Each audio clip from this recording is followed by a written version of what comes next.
And Aaron, thank you so much for that wonderful introduction. And also, good morning and a special thank you to Deb, our interpreter, who's joining us this morning too. So before I go any further, can we everybody just give me a little bit of a sign that you can hear me okay? I know Aaron and I were okay, but for all the participants, my voice coming through okay? Just give me a little yes, no, and if we see the majority are good, then we are ready to go.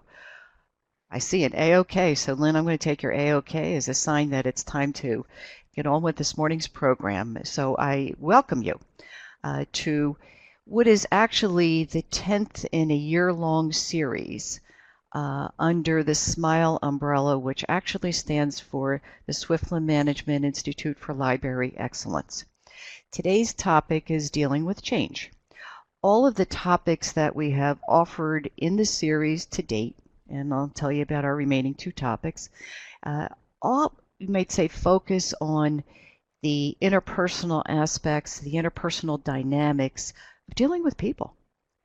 So our conversations are all around the people aspect of your job, whether or not you are a team member, whether or not you have direct responsibilities for the efforts of somebody, or indirectly you influence outcomes.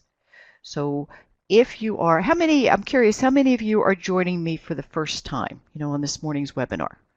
Are you joining the series for the first time? Joselina, well, hi. All right, and we got Nancy and Lynn and Kay. Oh, we have a lot of new people. Wonderful. Well, that's exciting. But I will let you know the previous topics are all archived on the Swiftland website. So if you do want to go back, all right, to anything else that we've offered, it is available to you. But, as I've looked at the various topics that are necessary really for leadership excellence, management excellence, change is a tough one. Because just generally speaking, and I will make the session as interactive as possible, generally speaking, before we go any further, do people like change? What do you think?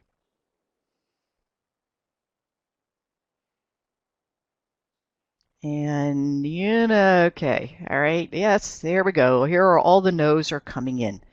So maybe, most, absolutely not. Oh, some it's like if it's good, you raise a good point. We're going to talk about the positive aspects of it. But as they're going through it, it can be very difficult. And you're right, Evelyn, at times. But generally speaking, change can be anxiety producing because it's taking people out of their comfort zone, even if it's a good change. And that's what we're going to look at, from our perspective today, is really trying to understand this whole change management process. Because the better we can understand it, the better that we can move forward, and also we can help others move forward.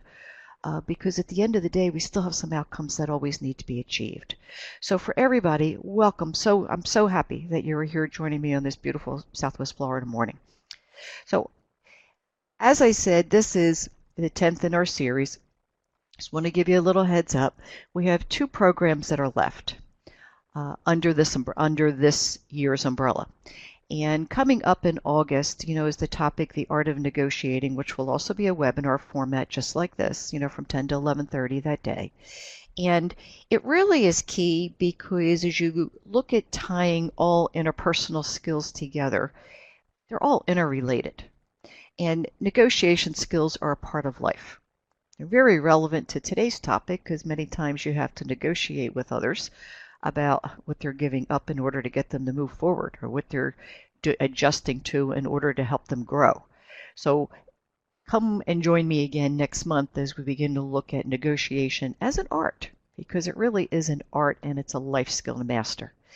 Our last session in September, is called Handling Difficult Situations. Anybody know any difficult people? Anybody who's listening right now, any difficult people? Yes, yes, yes, yes, yes. Well, guess what? They're everywhere. And people, situations, thank goodness they are the exception to the norm. Anyway, I hope they're exception to the norm. Otherwise, you really do know some interesting people. But that session and what we've tried to do throughout the series is that, on a quarterly basis, there are two webinars, and then we follow it up with the classroom experience at Swiftland. So the session in September is a full day, and it's very interactive, and I hope that you can clear your schedule and join me, because there are a lot of things and topics we can get into in a little bit more depth in a classroom setting than we can, in a shortened webinar version. And this one, handling difficult situations, really does deserve, some dedicated time. So that is where we are not only today, but that is where we are looking forward to August and September. Please, we'd love to have you register and join us, as the series moves along. Now for today, as I said, our focus today was on change and all the dynamics that come along with change. And it's funny, I'd like to say, we hear everybody saying, oh, with technology and with all of this, we have so many changes. But if you look at the date of this quote, none of this is new. People have been dealing with change, I guess, from the days of Adam and Eve, when somebody else began to show up. So you have one, now you have two, and guess what? Now it's a change. And so universally, it is the one thing in life that we can always anticipate. Problem is, we never know when it's going to come around the corner a lot of times. But in the whole aspect, of trying to meet objectives, of which we are all held accountable for, in our professional lives, and even in our personal lives, you'll see many of the things that we talk about are applicable, in both facets of our lives. It's that to try to reach an objective, there will always be a process that we have to go through. I have to believe all of you have tasks and responsibilities, that you are held accountable for in achieving. The challenge in getting through those processes many times is the people aspect. And when it comes to implementing something new or doing something differently, people, you might say, are the critical element that are going to allow implementation, that are going to allow for commitment, that are going to allow it to be successful. So one of our challenges as we try to manage both of these pieces is, how do we effectively, easily, respectfully get people through a process? It can be a challenging process through change, right, to achieve the objective of implementation, benefits, results, whatever it's going to look like at the end, whatever the end game is that we're trying to get people through.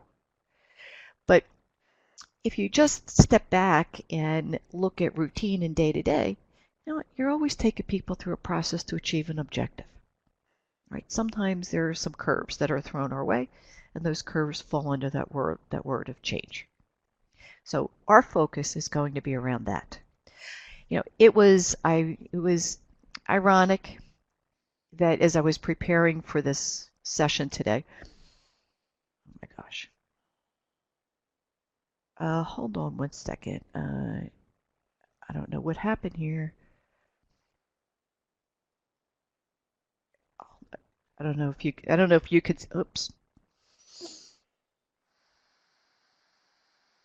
Is there no issue on your end? Hold on. There's a restart that just popped up on mine, and I do not want to hit a restart. One of those infamous restarts. That would be a major change, a curve, if that was going to happen in the middle of our webinar.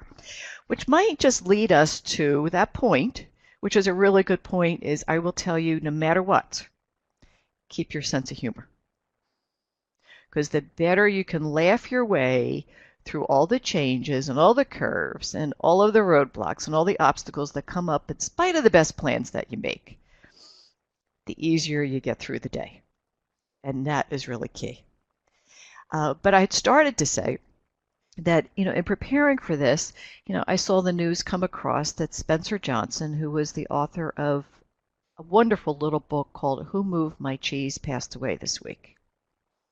How many of you have read that little book that worked its way through all the avenues of corporate America? All right, Lorelei, looks like you've read it. And Lynn, you read it. Diane. So it looks like many of you are very familiar with it. And it was a great little book that I think we could all relate to. For those of you not familiar with it, I would certainly hope after this session you're in a library, take it out of your library, take a look at it, and you can read it in your lunch hour. That's how quick it is. But it followed the story, of these two little creatures who lived in a maze, Sniff and Scurry and Hem and Haw. And as they see the cheese diminishing, they have to make some choices.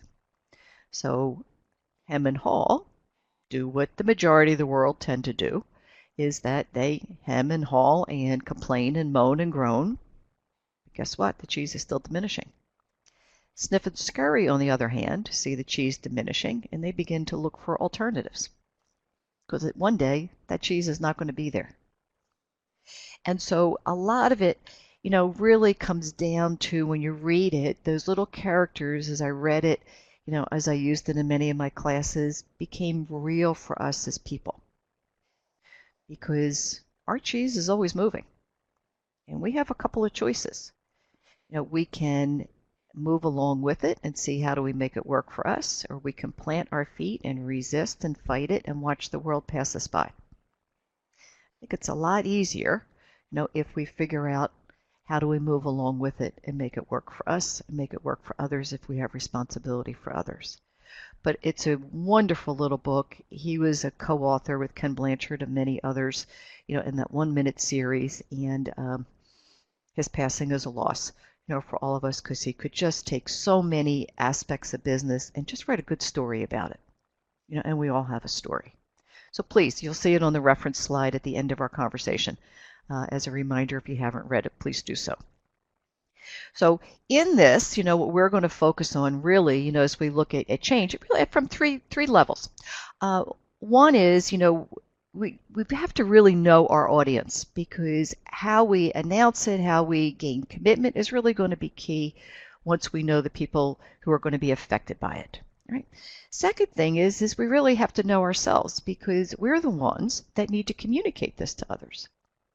And many times we need to communicate a change that we may not agree with. And yet we are mandated organizationally, right, to implement, follow through, and make work. So sometimes we need to do a little self-talk with ourselves, and you'll see how our emotional intelligence fits into all of that, in order to be able to announce a change, gain the commitment to change from a leadership perspective. And then the third is always, you have to know the dynamics, which is the reactions that are coming around. And a dynamic is an energy. It can either be a positive energy. If it's a positive change and there's buy-in and people like it, then it's really healthy. Or it could go the other way. If you have nothing but negativity, resistance, anger about it, raw emotion about it, boy, that could take an awful lot of energy. Right, and can derail some of the more positive changes that you would like to see implemented. And there's where the people piece comes into play. So all of these, come together in our goal of trying to get people through the process of change with minimal resistance, in order to achieve whatever objectives, are out there ahead of you. One other element, and I will put this on the reference slide, is I'm curious, before we actually get into the topic, there is a movie, probably one of the best movies on change, the change process, and dealing with people through the process that's out there. And it's called Remember the Titans with Denzel Washington. I'm curious, how many of you have seen that movie?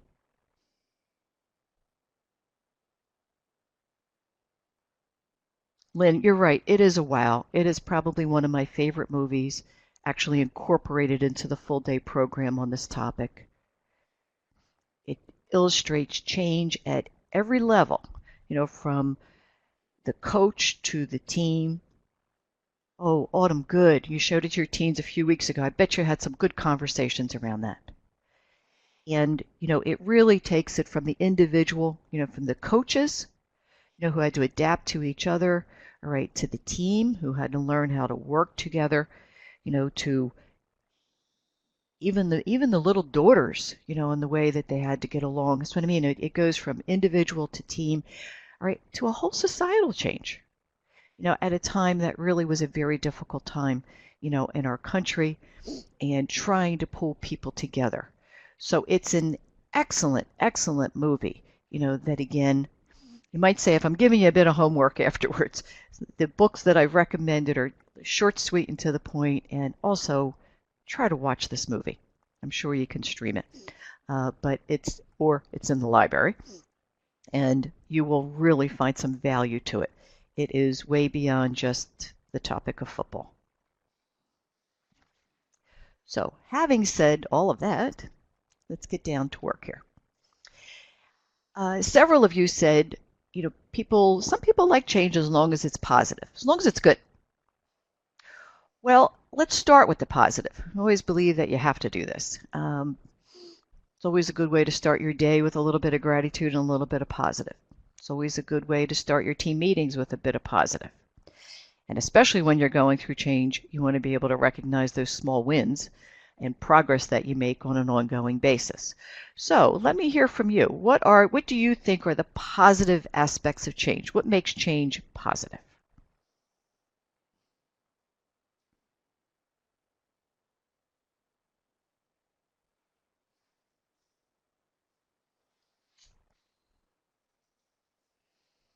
Okay, I see new people and places. Hopefully making things better. Oh, it can save time. It's improvement. Problem resolution.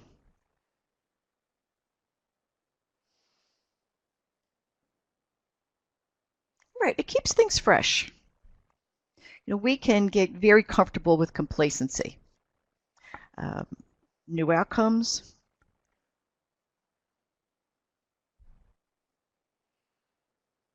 And Lynn, let's see what you have to say.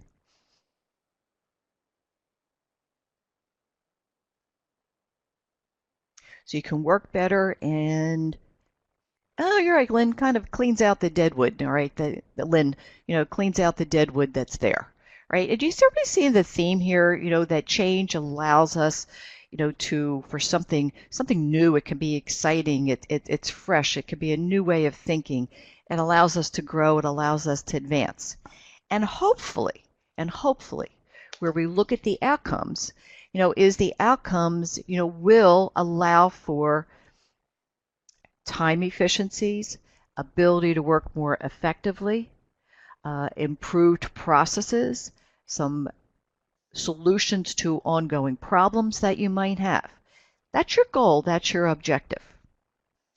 However, I'm also very much a realist that even though that's what we are aiming for, and hopefully that is the goal of all of that, there are some difficulties that are associated with change. What are some of those difficulties?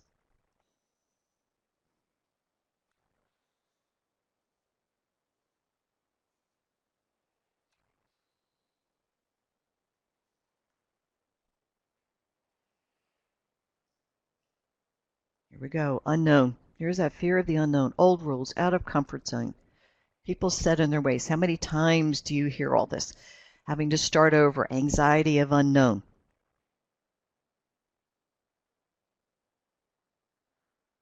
It's about relearning, it's new navigation.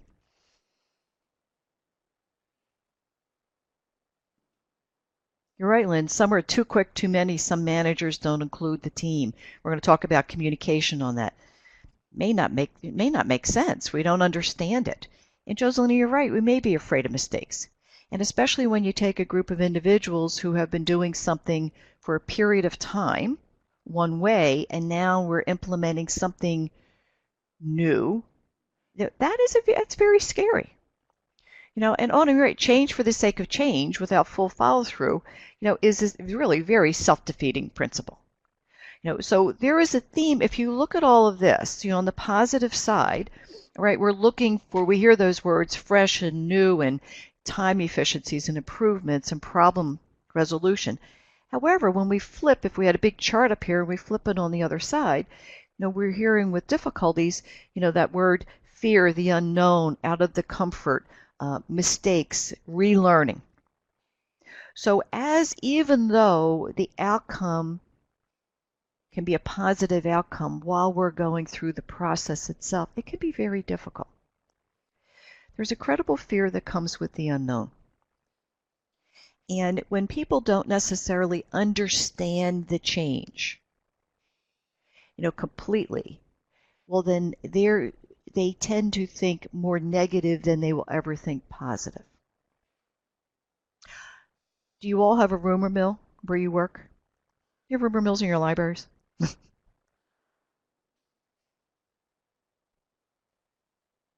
Lots of laughs. You're right. Okay, you're right. Let's find one where we don't. And you're right, Autumn. It's a library. That's what I mean. We have to keep our sense of humor in here. And it is amazing, how that can grow and how that can distort information when the facts aren't known. So do you see how, with that fear, it usually becomes more negative than it's positive. And so fear kind of keeps us a lot of times in a movement of not, I might say in a movement of not growing or not developing. I'll share with you a couple of examples, and here's one in particular that always stayed with me. It was an organization, was a government organization, and there was a gentleman in class, and he was just, I always called him Mr. Miserable. I mean, he didn't like anything about this organization. I mean, he didn't like his job, he didn't like the people, and it was very draining. And I finally said to him, how long have you how long have you been working here? And he had been there, it was somewhere in that 20-year plus range. And I said, well, how long have you felt this way or about this place?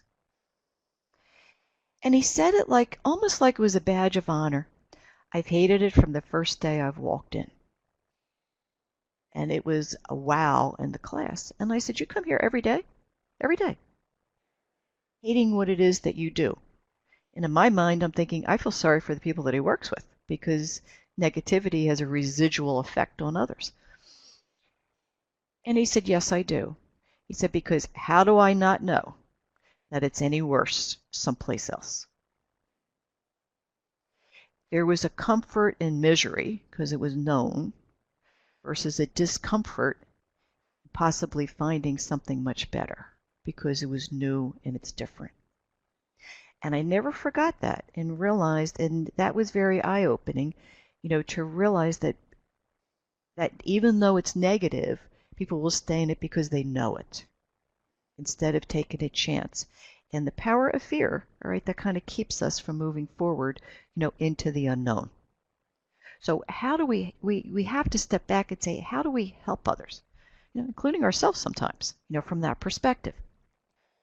And several of you raised the point that said, well, difficulty with change is change just to change. Well, change needs to be warranted for it to be effective.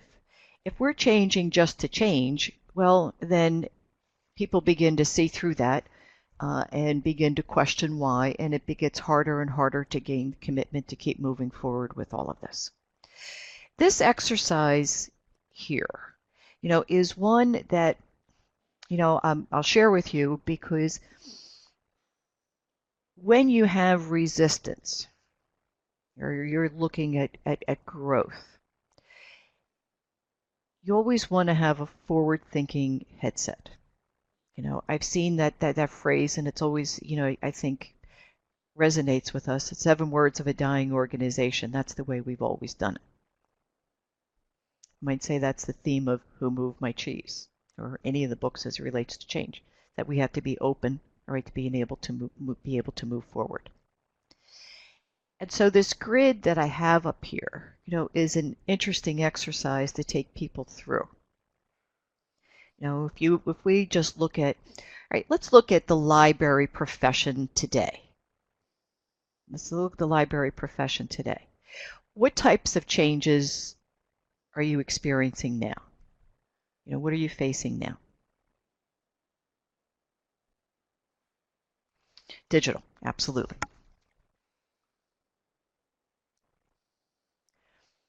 Digital, ebooks.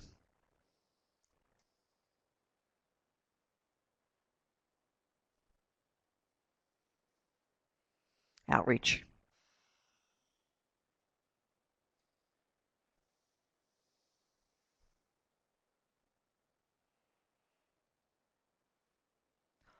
online sound programming, makerspace, people to do things, teaching special programs. Uh, Look at everything you're doing with computers, new library management systems. People are coming in to use your connectivity. They have to. Not everybody has access to the internet, in their personal lives. People need to learn. You're right, the self-checkout, which is really very different. Meeting rooms and equipment to local businesses. Look at how your profession or, has evolved over the years. Oh, Melody, that's interesting. Free lunches for children. I really look at libraries, and I'm such an advocate for all of you. I've had the privilege for over 15 years, working with libraries, primarily in the New Jersey area, which is where the business started, where I originally lived before I moved here, and have still kept that connection to fly back to work with them all. And I will tell you, you all have my heart, because I truly believe you are the center of your communities and the services that you provide. Look at everything now of how you've evolved. So keep that all in mind, what you just contributed. Now go back to this grid. And it's the same exercise to take a team through. Because really, if you look at all of this and you go back and say, all right, what were the tools? How did the library operate? In the 50s as compared to the 60s, as compared to the 70s, 80s, 90s. 2000, take any part of this that you want. It's very interesting to see the evolution. To reduce resistance is you almost have to make things visual for people to grasp it. And this is an exercise to do on a whiteboard, to do on a flip chart.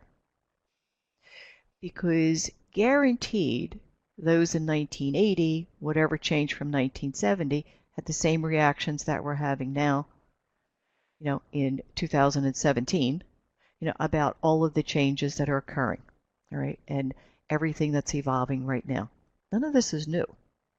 It's just different. And so consequently, for anybody that is resisting what's happening currently, do you want to go back to the way we did it 20 years ago? Do you want the computer system of 20 years ago? Most people, I don't think, want to go back there. So when we look at the progress that's made, this exercise is a healthy one. Help people really see that life keeps on moving. And so the way that we do things has to keep moving along with it. If we are still going to be viable contributors to our communities, which is really what you are. I mean, you're incredible, within that community. That's why you do the outreach to see what people need. Would you say that your demographics too, the public that you serve, your customers that you serve, has that changed over the years? And consequently, if that's changed, have your collections changed? Have your footprints changed? Have the number of libraries expanded? Look at all this, in that whole scope. Well, I share this with you because it really is when you are faced with implementing a change, a major change, organizationally, you almost, as I said, a lot of times you have to reach out to individuals to make them understand it, because first reaction, and it's human reaction and kind of the way that we're wired, is more of a negative reaction of, oh, here we go again. I've heard this before. I don't want to go through this. I'll wait and see. All of these phrases that we've probably heard over and over again. But yet look at what we've accomplished, over the years. But when you just put it in a frame of reference and you can literally show growth over a period of time, you have a good opportunity to at least get them to hear you out. So do you find some merit to this exercise? I'm curious.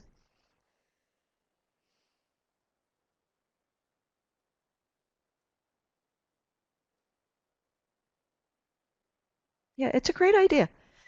We don't necessarily think about all that we've accomplished. We just try our best to get through the day a lot of times without necessarily realizing the broad scope of changes we've lived through, accomplishments we've realized that allow us to keep moving forward. Kind of incredible, all right, what you've all done. not only individually, but organizationally, right, to meet the societal expectations and to meet the expectations of your customers. So as we look at this, let's take a look at. So that gives it some background that we can almost kind of build a picture around. Well, let's deal with process. Remember I said there's always people and process. Well, in the change management spectrum, there is an 8-stage process that was really designed, by a gentleman in his book. It's called Leading Change, by John Kotter. And you might say this is, whereas the book Who Moved My Cheese is a story and a parable for us to relate to. The Leading Change book by John Kotter is going to be your business principles and foundation, right? That's going to allow you to get change implemented. So this is that book is, so this one is process oriented. And so again, it's all going to be on the reference slide for you. And you might say this is, no matter what books or information you get on change management, it's going to come down to this basic 8-stage. And the first one is about establishing a sense of urgency. And basically what that means is if you have to get something done, right, you need to communicate that there is a sense of urgency to it and it's something that needs to be done now. It's not something that can continually be put off, for tomorrow. Where are the opportunities? What do we have to do in order to get this started? Second, form a powerful coalition. Who are the individuals who really have the who have the ownership and the influence, all right, to help you gain commitment from others and to keep this moving forward. You're not in a world out there by yourself, but it's really important to know who are those that can help you with this process, influence outcomes, all right, and help you stay on the right track with this. The third is create a vision for change. And here's where you really work to make it real for others so that they understand it. And so when you create that vision for change, it's all going to be, letting people need to know the reasons and the strategies, the actions that are going to be put in place that are going to help you achieve a result. But no matter what you announce or how you announce it, every person that you talk to that's going to be affected by a change always wants to know what's in it for me. How am I going to be affected by this? And so that's why it was key, where I said you really do have to know your audience in this, because as we look at communication, not only create the vision for the change, but now you need to communicate it. You have to communicate it in a way that's going to be understandable, because what you're really looking for is to get buy-in to keep this moving.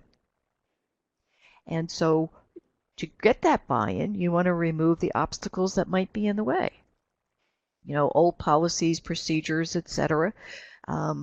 What needs to be done differently to make sure everything organizationally is in alignment with the new change.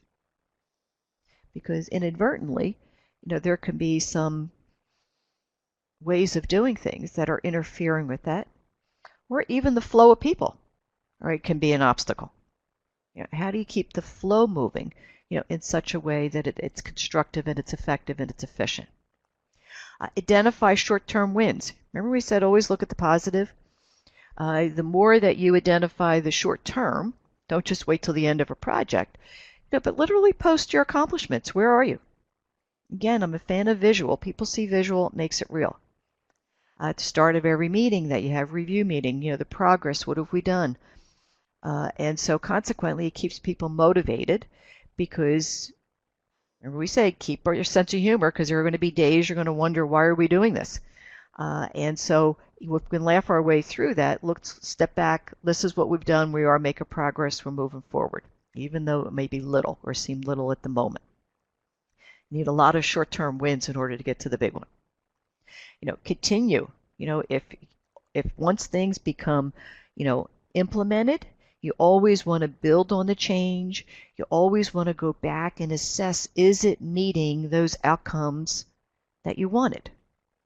When we did our initial exercise on positive with change, it was, I saw regarding time efficiencies, process improvements, problem resolutions, fresh outlooks, new outcomes. Are you really achieving that? As you're working your way through the process. And there's where the assessment piece comes in. If the answer is yes, then you know to keep moving forward. If the answer is no, well, then sometimes you need to step back and reassess. What you had originally planned. It might be time to do something a little bit different. And then finally, as you go through all of this, the new change, the progress that you're doing, new approaches, they need to be a part of the culture. And everybody needs to be a part of that culture in moving forward. You talk about progress at every opportunity that you can.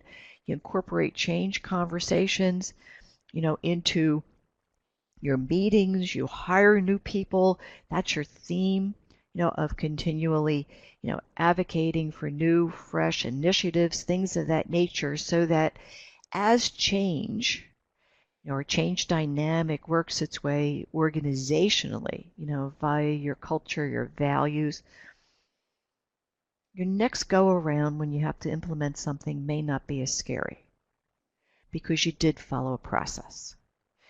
Organizations that don't, and I've worked with many, that don't follow a process, don't give some thought to, the people aspect of it, the announcement aspect of it, the sharing of communication through it, the ease of removing obstacles that might be in the way, right?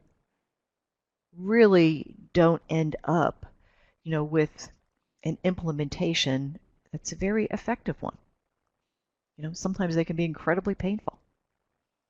But if you really step back and follow this process, you can take implementations, or changes that can be tough, right, and get them at least to move more smoothly, right, than others. And when I say there's a process, to me there's two types of changes. There are those that you get some time to think about, plan for, prepare, and then there are some that are the infamous effective immediately, you must.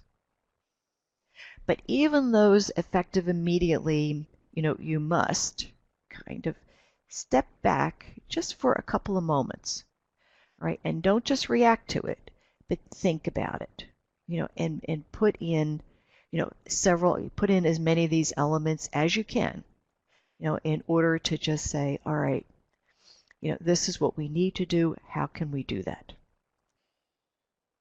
So I hope that this 8-stage process, lets you see it when you have the time, for some planning, but also helps you also say, okay, well, if we don't have all of that time, what is it that we need to do, all right, to get this done? Are there any questions at this point as it relates to the process?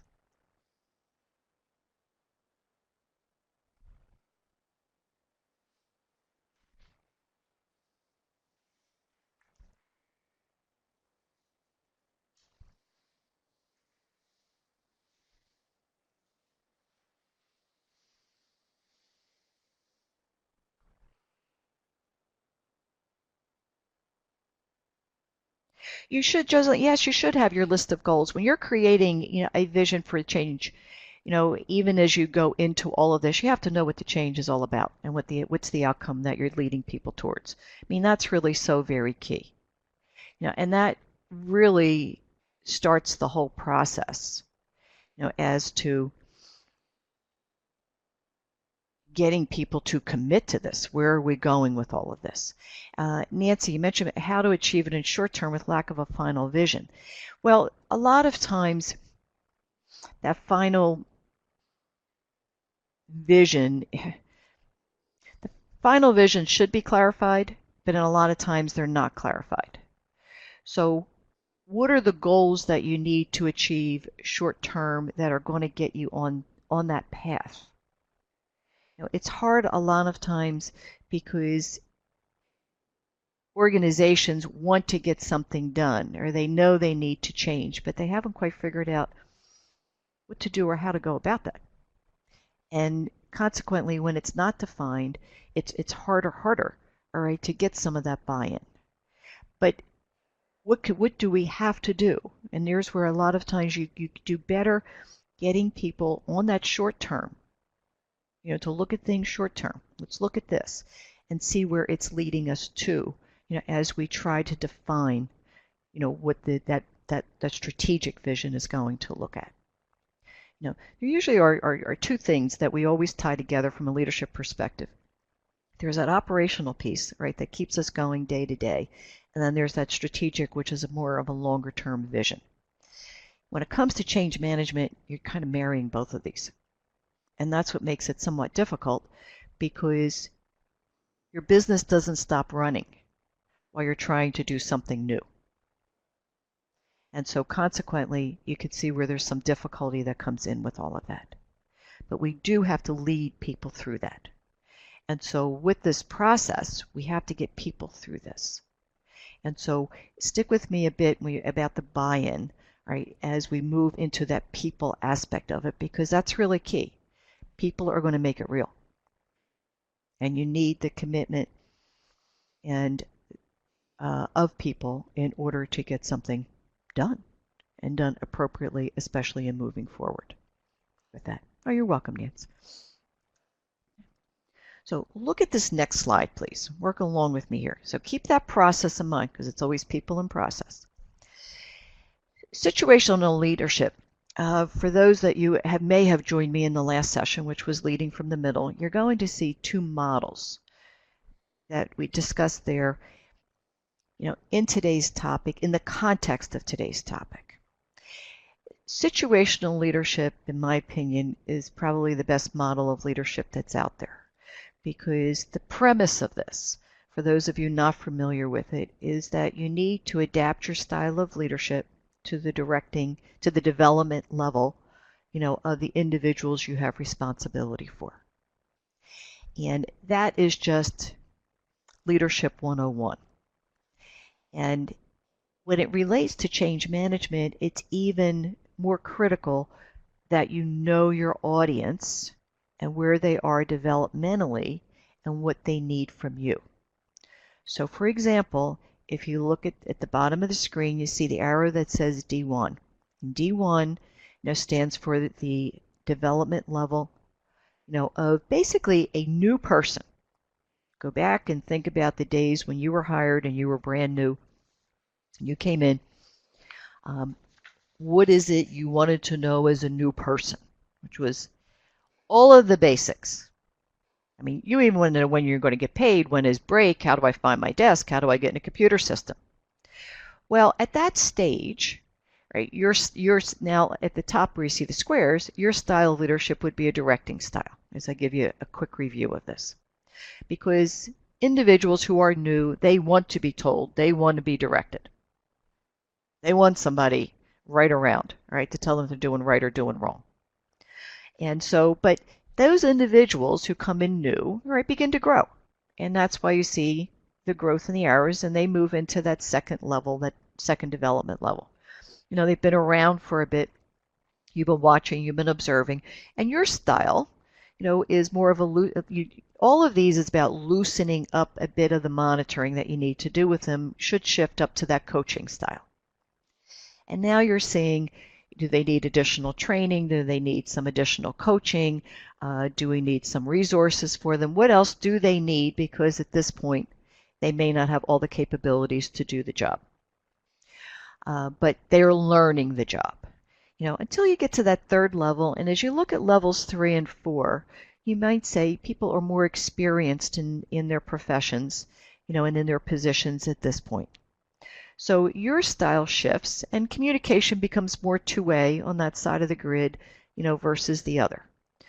Into the supporting, here you have a group of individuals, who know all the basics, are doing the jobs really well, and now you're probably adding responsibilities to that. And so you're helping them grow and develop, into that position. You're supporting them along the way. But you're expecting them, all right, to take some initiatives, to make decisions with you, at times, take the lead where they can. And so consequently, I hope you're seeing that as people grow, You're growing along the development level, and guess what? Your style of leadership is also growing with them. Till you reach that fourth style, which is called delegating. They take delegating in its purest sense, in that you have an individual that you can assign a project to, and they're going to run with it. And they have the expertise to do that, and they consequently give you feedback short term, but that's almost the person you're grooming to cover for you when you're not there. Majority of the world is in levels 2 and 3. In most organizations, most teams, you will see that begin to happen. Now, why it's important to bring this into this morning's conversation from a change management perspective and see it in that, is that as soon as you implement something new, what style of leadership do you want to employ? Change is new. Soon as something is new, what style of leadership do you need to employ? What do you think?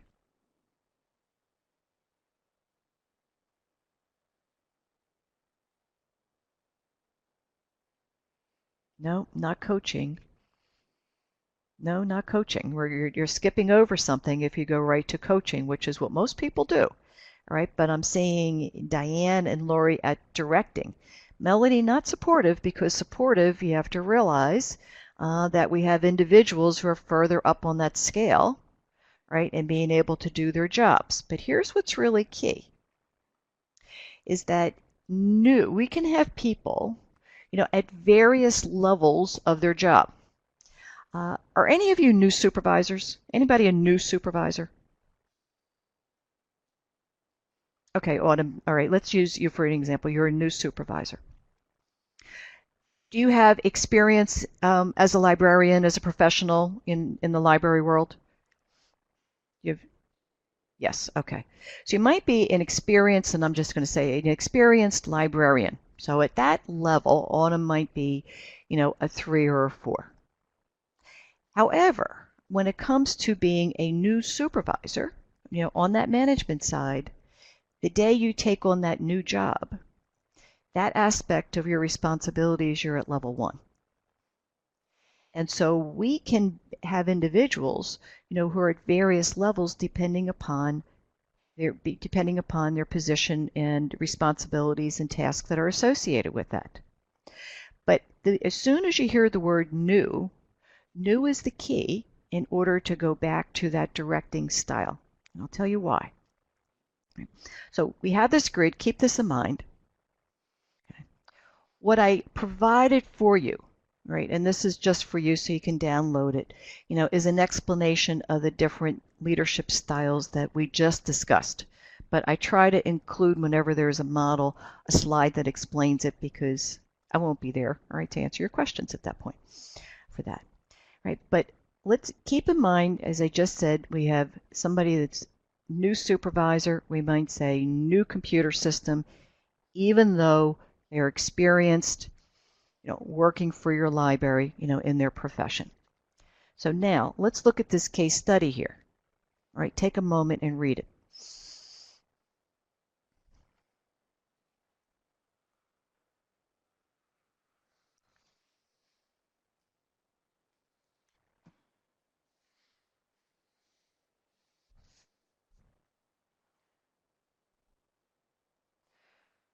So now, where are they on the situational leadership development scale? The majority of them. We have a highly experienced.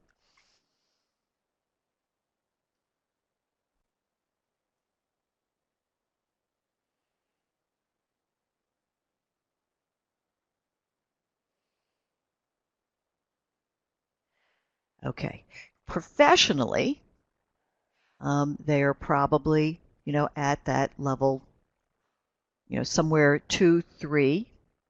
And, you might have 1 or 2 that are in 4, okay, experienced. Right. However, when it comes to implementing a new computer system, right, the day that you announce that, everybody's at level 1 on directing. Now, keep this in mind. Directing does not, that means, at that point, everybody just needs to be given the tools, the training, the manuals, whatever it is that's going to allow them to be effective, in the transition to the new. You're right, Diane. There are some who may be very good with the computer system or always have been, right? That won't need as much direction and will shift fairly quickly into coaching or supporting. But you may have others that are going to need to stay in the directing level, for a longer period of time. And this is why it's really important to know your people. And consequently, what do they need from you to be successful in this? But everybody, regardless of experience, anytime you implement something new, you want to make sure that you go back to giving the basic information that's needed that's going to allow them to be successful in doing the job. Even if you hire, let's say you hire somebody, who is very experienced, and they walk into your library that first day. That first day, regardless of all the experience they have working elsewhere, everything is new. And they're looking for a directing style because they still don't know where the lunchroom is. They still don't know where their desk is. They still don't know how you operate. They still don't know what your policies are. But because they're experienced from a development scale, you're going to want them to expect them to come up that curve a lot more quickly. But everybody, just always step back, because what I see happen, and it creates frustration, is when I see changes implemented to experienced individuals, they should know because they've been doing it. If they've never used a new system before, then they don't know. I will tell you personally, I had to get a new laptop. And that was the transition from Windows 7 to Windows 10. Everybody said, oh, it's Windows. Not a big deal. Let me tell you, it was not a pretty picture around here for about a week. Because it might be Windows, but they were two very different animals, in the way that you used it, accessed it. The basic Office programs were the same, but there is a difference from one to the other. And I needed some directing on that to get up to speed before I could really be let loose, right, and become more efficient and more effective in the way that we use it. So you don't want to turn people off, especially you're more experienced, when you need them, all right, to help keep the change moving forward. So I hope, this conversation, putting it in the perspective, of situational leadership, helps you realize that, change in how we go about it, anytime it's new, everybody comes back to directing. Some will stay there a little bit longer than others. But more than anything, you want to make sure you give people the tools, the training, the knowledge, the education, whatever it is. And especially if you're implementing a new computer system, and patience. Please have patience. Because productivity is not going to be the way that it was while people are learning something new. Because always remember, whenever you implement new, life doesn't stop. You still have customers to take care of, patrons to service, books to put away, etc., while everybody's in a learning mode, right, in implementing, a new change, system, or design. So to me, that situational leadership model is just powerful. It's just powerful because it always says you have to know your people. And what do they need from you? And when it comes to change management, it just takes it to another level. It just takes it to another level. What do they need now? Because now we're putting in something new. Right? So that whole element, from the leadership perspective, really leads into, you might say, the second model, all right, that was in our previous session, that comes from the Speed of Trust, which is the work of Stephen M.R. Covey. Because you now need to be able to communicate and share your vision. Let's go back to that 8-stage process. And in the Speed of Trust, it comes back to, it really does start with self. Because if you have doubts about this change, it's going to come through not only in your words, but in your body language.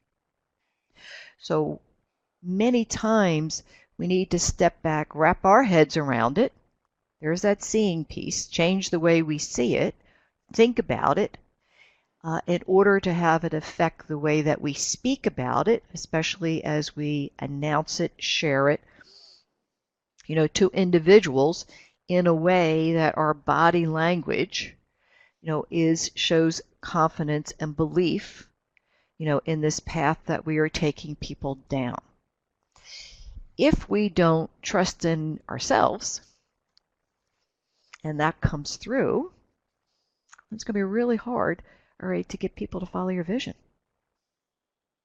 Uh, I have listened to some talks and, on this, or people making announcements, and one of the first things they say, especially if it's been after a lot of changes, it'll be, oh, here we go again, you're not going to like this.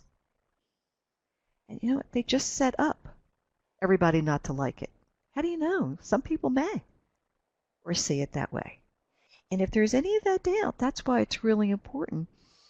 Good leaders, or good leaders who are excellent communicators, right? They get people to follow their visions. They make it real for them. Remember I said you almost have to paint a picture for people, as to the way that you're taking them. And so when you can do that, you have a better chance of getting some buy-in, right? Which leads us to, okay, here we go. This is very real. Take, that paradigm shift, from the speed of trust, and what are you going to do with that in this? Here you go. You have some policy changes you have to explain. They're not going to like them. It's going to be very unpopular. How are you going to approach them? What approach do you want to take? Because it's going to happen.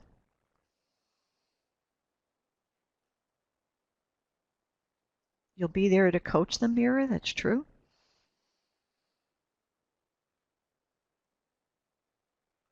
But let's look at communication from a communication point of view.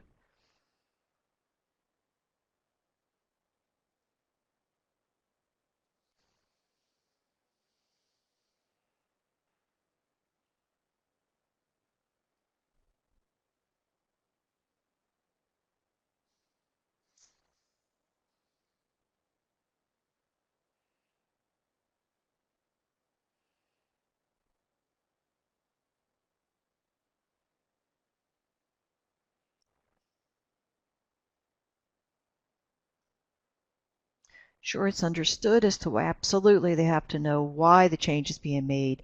Look at what they've accomplished or right previously and what's going to happen. The positive, what the problems are, what the changes are solving, past examples that now can be solved or easily managed. When look at your approaches, you're taking a very constructive approach, as to, the dissemination of your information to them. And what is the best way? What is the best way to get commitment from people?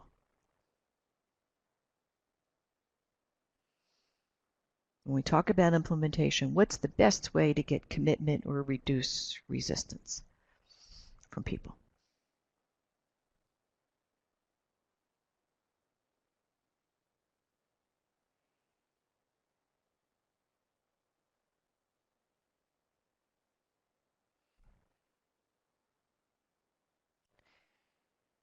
You can show them what they can get with the new changes.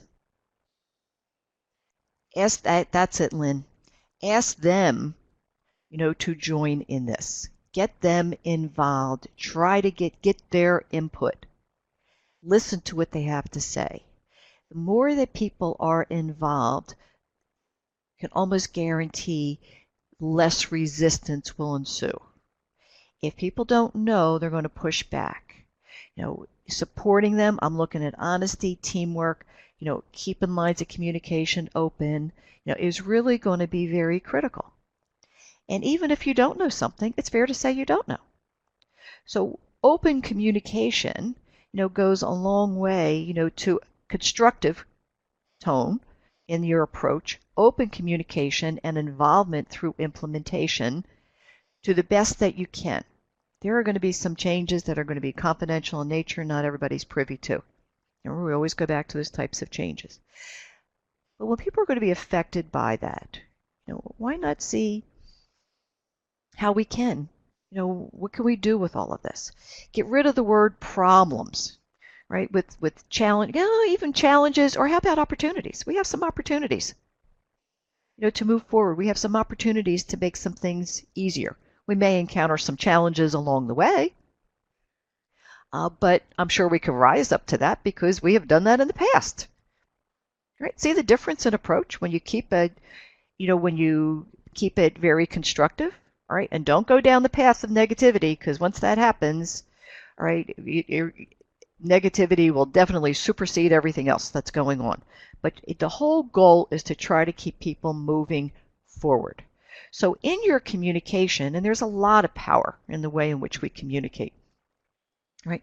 And a lot of this goes right back to some of your Thank you, input. Claudia, for a wonderful Explain the webinar, some reasons. information, and a Most sneak peek of what is coming up.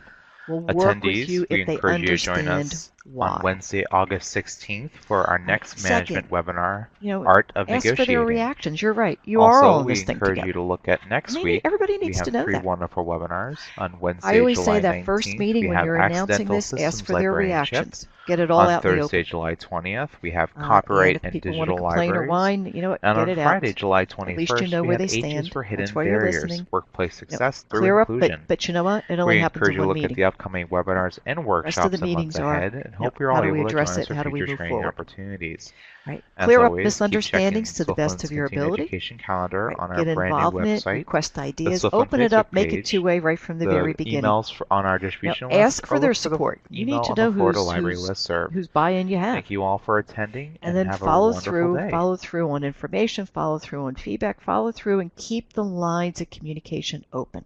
Too often I see during times of change, Yes, communication you shuts will down. be given a And if there's any PDF of the time slides that it should so you be can print those even out. more open, it's during this.